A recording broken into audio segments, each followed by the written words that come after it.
जन्मभूमि तीर्थ क्षेत्र नाम से रसीद बुक मिली है पुलिस को। ये जन्मभूमि तीर्थ क्षेत्र की रसीद बुक मिली है। ये बड़ी खबर आपको बता रहे हैं। अवैध रूप से दान के लिए ये रसीद बुक खास तौर पर सोची बनवाई गई थी। ऑनलाइन चंदे के लिए फर्जी वेबसाइट भी बनवाया गया था। यानी आप सोचिए कि जो चंदा आ रहा था, फर्जी रसीद उसके एवज में दी जा रही थी, फर्जी ऑनलाइन वेबसाइट बनाई गई थी और इसको लेकर के भी अब पूछताछ की जा रही है। तो ये बड़ी खबर आपको बता रहे हैं। जैसे जैसे जांच आगे बढ़ रही है, खुलासे हो रहे हैं, तो ये पता चल रहा है कि किन किन तरीकों से चंदा चोरी किया जा रहा था। सोचिए, अवैध रूप से दान के लिए एक रसीद बुक खास तौर पर बनवाई गई थी। और मनीष हमारे साथ जुड़े हुए। मनीष, बहुत चौंकाने वाली खबर है। यानी कि चंदा चोरी किस किस तरीके से किया जा सकता है, वो तमाम तरीके खोज निकाले गए थे। रसीद बुक भी बना दी गई थी, एक वेबसाइट भी तैयार की गई थी। कौन कौन से लोग इसमें शामिल थे, किनके नाम इससे जुड़े हुए नजर आ रहे हैं?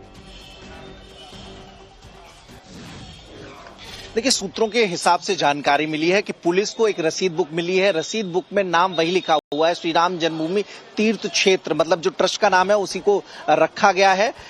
वो रसीद इन्हीं आरोपियों से बरामद हुई है। पुलिस ये पड़ताल कर रही है कि क्या इसके मार्फत भी कुछ पैसे जुटाए गए। देखिए, राम मंदिर में जो काउंटिंग हो रही है वहां से तो पैसे का एक मीडियम बन गया। अब दूसरा मीडियम कि यहाँ की जरूरत ना पड़े, इसके लिए अलग से ही बंदोबस्त बना लो। जो राम भक्त हैं, अगर इनके मार्फत चंदा देना चाहें तो रसीद के जरिए चंदा दे सकते हैं। जानकारी ये भी मिली है कुछ फेक वेबसाइट भी बनाई गई थी जो राम जन्मभूमि तीर्थ ट्रस्ट से के डोमेन से मिलती जुलती वेबसाइट थी कि अगर उन पर भी कोई आदमी जाता है, ऑनलाइन चंदा देता है, तो स्कैन करके चंदा दे सके। पुलिस पड़ताल कर रही है। हालांकि अभी वेबसाइट का कोई डोमेन पुलिस को नहीं मिला है, लेकिन ऐसी पूछताछ में बात सामने आई है, ऐसी जानकारी पुलिस के हवाले से मिली है। लेकिन रसीद बरामद हुई है, पुलिस के पास रसीद है।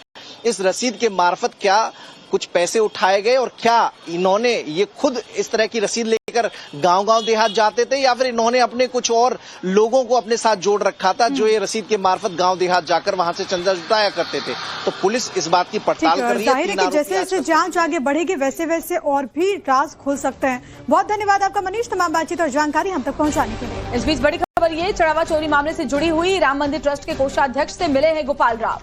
कोषाध्यक्ष गोविंद गिरी के बुलावे पर दरअसल गोपाल राव पहुंचे थे। गोपाल राव को ट्रस्ट के काम से अलग किया जा चुका है। आमंत्रित सदस्य के तौर पर ट्रस्ट मीटिंग में वो शामिल हुआ करते थे। एक बार फिर से हुई है, गोविंद गिरी के बुलावे पर गोपाल राव वहां पर पहुंचे हैं। हालांकि ट्रस्ट के कामकाज से अब उनको छुट्टी दे दी गई है। तो गोविंद गिरी एक एक करके सबसे मुलाकात करते हुए, इससे पहले आपको मालूम है कि उन्होंने चंपत राय से मुलाकात की। अब खबर ये भी है कि गोपाल राव से भी मुलाकात हुई है। साधु संतों से भी उन्होंने मुलाकात की है, जिनसे बात हमारे सहयोगी मनीष ने अब से थोड़ी देर पहले की थी। लेकिन बड़ी जानकारी आपको लगातार बता रहे हैं, गोविंद गिरी के बुलावे पर गोपाल राव पहुंचे।